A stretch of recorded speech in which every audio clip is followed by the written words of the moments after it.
Despite playing at a 57-win pace, the Milwaukee Bucks decided a coaching change was necessary to salvage what was left of an all-in season. Even if the team's dismissal of Adrian Griffin was justified, the optics of replacing Griffin with Doc Rivers are downright hilarious. The Bucks are merely putting lipstick on a pig, rearranging the deck chairs on the Titanic. Use any metaphor you want. Despite making the biggest move of the offseason and being my preseason title pick, the Bucks are going nowhere this year, and there's nothing Rivers can do to change that.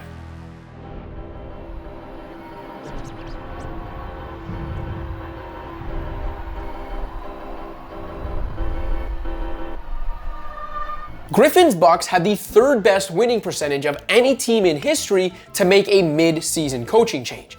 And the best two teams to do it both went on to win that year's championship. Don't expect the same result from Rivers' Bucks. I'm not a real doctor, I'm just Doc Rivers. Among the many championship traits the 1980 Lakers and 2016 Cavs shared, both teams boasted top 10 defenses, including at the time the coaching changes were made. The Bucks began the Rivers era with the league's 19th ranked defense. As a reminder, the only below-average defenses to win NBA titles belong to the 1956 Philadelphia Warriors and the 2001 Lakers, who had an all-time playoff switch they could flip whenever they wanted with Shaquille O'Neal and Kobe Bryant. Buoyed by tremendous personnel, Rivers has had defensive success in the past, so it's possible he can improve a unit that features all-world rim protectors and deterrents Giannis Antetokounmpo and Brook Lopez. Though Griffin had already abandoned a foolish early season scheme and put Lopez back in drop coverage, Rivers could further refine things by scaling back on Griffin's misguided ball pressure. But mere improvement won't be enough, even with Lopez in drop, Giannis roving like a free safety, and a more conservative approach on the perimeter. Milwaukee's porous perimeter defenders will ultimately be the Bucks' undoing. Starting Malik Beasley in the same backcourt as Damian Lillard has turned out as defensively disastrous as predicted. Pat Connaughton and Cam Payne add little off the bench, and 32-year-old Chris Middleton no longer provides much resistance at the point of attack himself. I'm not who I used to be.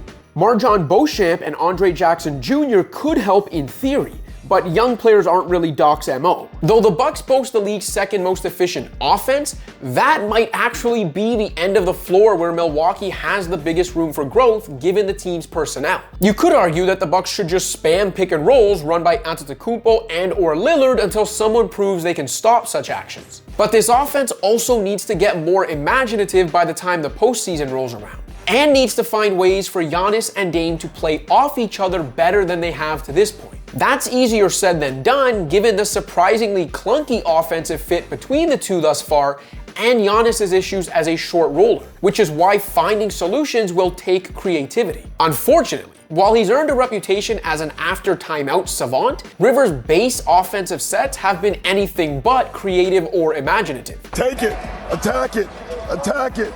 Throw it, now play the game. Just look at how Nick Nurse has reinvented Philadelphia's offense and further empowered and improved Joel Embiid's playmaking in Doc's wake. He's looking better. Look, I'm not suggesting Doc is some coaching bum. Far from it. He's won more NBA games than all but 8 other bench bosses in history, and the rush to clown him has gotten out of hand. In fact, the pendulum has swung so far the other way that Rivers might be underrated at this point. But that doesn't make this situation any less comical. A team so invested in winning a championship that even playing at a 57-win regular season pace couldn't save their coach's job, replaced that coach with one who has a reputation for winning regular season games and then falling short in the playoffs.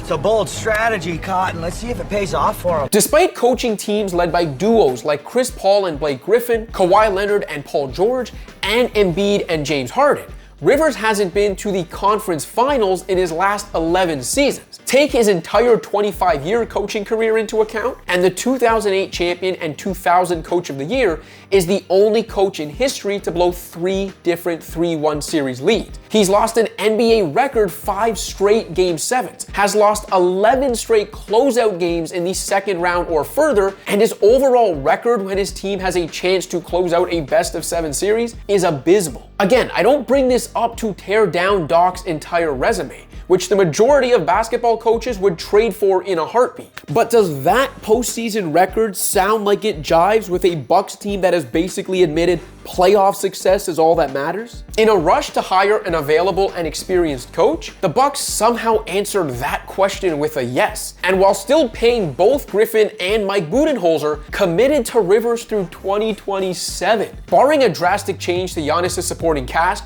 or a defensive awakening, history suggests the Bucks won't be winning another title between now and then. The only question now might be how soon the trade request speculation begins. Thanks for watching. If you liked this video and want to see more content like this, be sure to hit that subscribe button.